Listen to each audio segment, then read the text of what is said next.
এই দেশে আকাশ থেকে বৃষ্টির বদলে পড়ে শত শত জ্যান্ত মাছ। দর্শক, আপনারা কোনো মুভির ক্লিপ বা দৃশ্য দেখছেন না? এটা একটি অদ্ভুত দেশের বাস্তব দৃশ্য। আমাদের এই মহাবিশ্বে কত কিছুই না ঘটে থাকে। এর মধ্যে এমন কিছু ঘটনা ঘটে যা গোটা বিশ্ববাসীকে মুহূর্তেই অবাক করে দেয়, যা সত্যি বিরল এবং বিস্ময়কর। এরকম অবিশ্বাস্য কিছু ঘটনার ব্যাখ্যা বিজ্ঞানীরা দিতে পেরেছেন, হয়তোবা এর কিছু এখনো রয়ে গেছে অজানা রহস্যের বৃত্তে।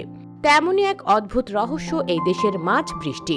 হ্যাঁ বন্ধুরা, এমনই এক অদ্ভুতুড়ে দেশের সব অদ্ভুত অদ্ভুত তথ্য নিয়ে আজকের আয়োজন। ভিডিওটি ভালো লাগলে লাইক, কমেন্ট, শেয়ার করে পাশেই থাকুন।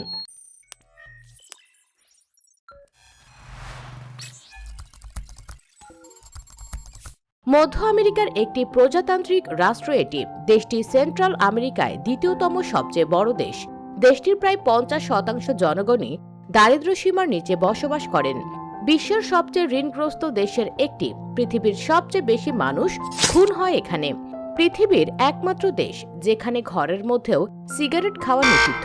দেশটিতে রয়েছে ভয়ঙ্কর সব বিষধর সাপের বসবাস। দেশটিতে অদ্ভুত রকমের আবহাওয়া পরিস্থিতি রয়েছে।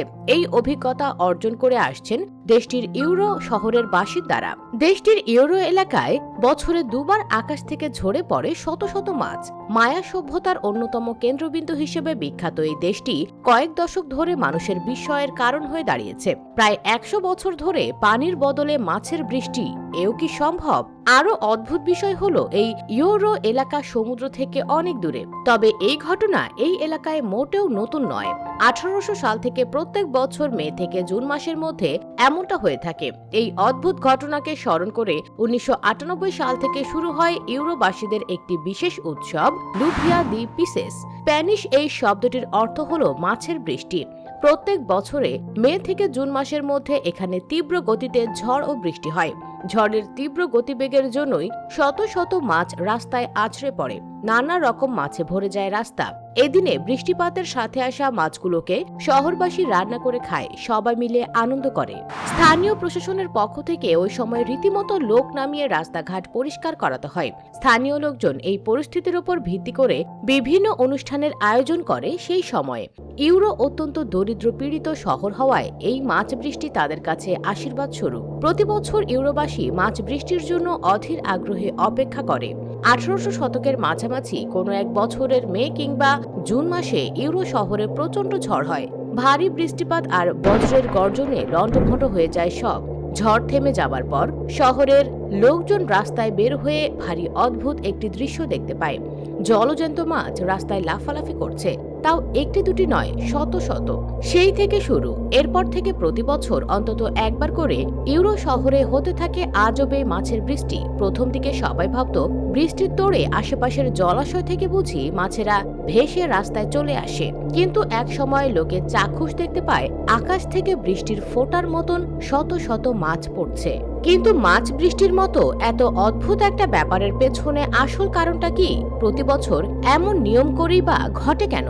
শহরবাসীদের কেউই ঠিক ব্যাখ্যা করতে পারেননি এই ঘটনার। কয়েক বছর পর সবাই ধারণা করতে থাকে এই মাছগুলো সব পার্শ্ববর্তী জলাশয়ের।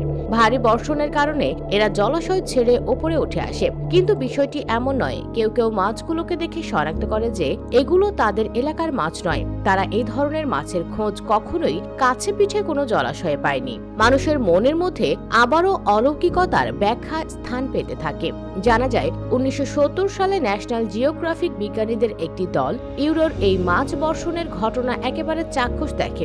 এ সময় আবারও তারা একই ব্যাখ্যা নিয়ে আসে যে মাছগুলো আর যেখানকারই হোক আকাশ থেকে পড়ছে না। মাটিতে পড়ে থাকা মাছগুলোর ওপর গবেষণা চালিয়ে তারা একটা গুরুত্বপূর্ণ ব্যাপার লক্ষ্য করেন। মাছগুলো দৃষ্টিশক্তিহীন। তার মানে এরা অবশ্যই সমুদ্রের খুব গভীরের মাছ, এত গভীরের যেখানে আলো পৌঁছায় না মোটেই।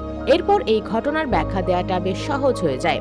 অনেক ব্যাখ্যার মাঝে এখন পর্যন্ত যে ব্যাখ্যাটি সবচেয়ে বেশি জনপ্রিয় ও গ্রহণযোগ্য সেটি হলো পানির ওপর দিয়ে বয়ে যাওয়া টর্নেডোর প্রভাব। পানির ওপর দিয়ে টর্নেডো বয়ে যাওয়ার সময় মাছ সহ পানির নিচে থাকা প্রাণীগুলোকে উঠিয়ে নিয়ে আসে।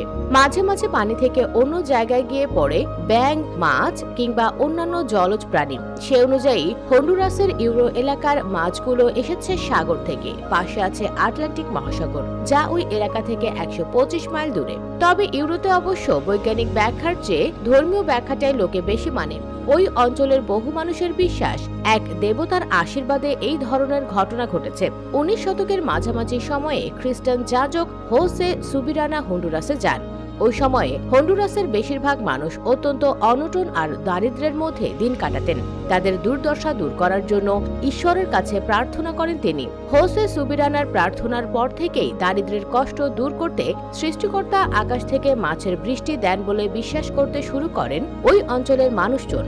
এই অদ্ভুত দেশটি হলো হন্ডুরাস। শুধু হন্ডুরাস নয়, এই ধরনের মাছ বা প্রাণীদের বৃষ্টির নজির রয়েছে আরো অনেক দেশেই। 1947 সালের অক্টোবরের 23 তারিখ যুক্তরাষ্ট্রের লুইজিয়ানায় মাছ বৃষ্টি হয়। 130 কিলোমিটারের চেয়েও লম্বা এলাকা। 1995 সালের গিনেস বুক অফ অডিটিসে এর উল্লেখ আছে। শ্রীলঙ্কা, থাইল্যান্ড, অস্ট্রেলিয়া, যুক্তরাষ্ট্র সহ বেশ কিছু দেশে মাছ বৃষ্টির ঘটনা শোনা গেলেও হন্ডুরাসের মতো এরকম ধারাবাহিকভাবে কোনো দেশে মাছ বৃষ্টি হয় না। এটা শেষমেশ এটাই ধরে নেয় যে এটা সম্পূর্ণ অলৌকিক ঘটনা। দর্শক, এরকম শত শত অলৌকিক ঘটনা রয়েছে আমাদের ভাবনার বাইরে। আমাদের এই ক্ষুদ্র প্রয়াস যদি আপনাকে এতটুকু আনন্দ দেয়, তাহলে প্লিজ আমাদের চ্যানেলটি সাবস্ক্রাইব করে জুড়ে থাকুন আমাদের সাথে। দেখা হবে নেক্সট ভিডিওতে। ততক্ষণ ভালো থাকুন, সুস্থ থাকুন। ধন্যবাদ।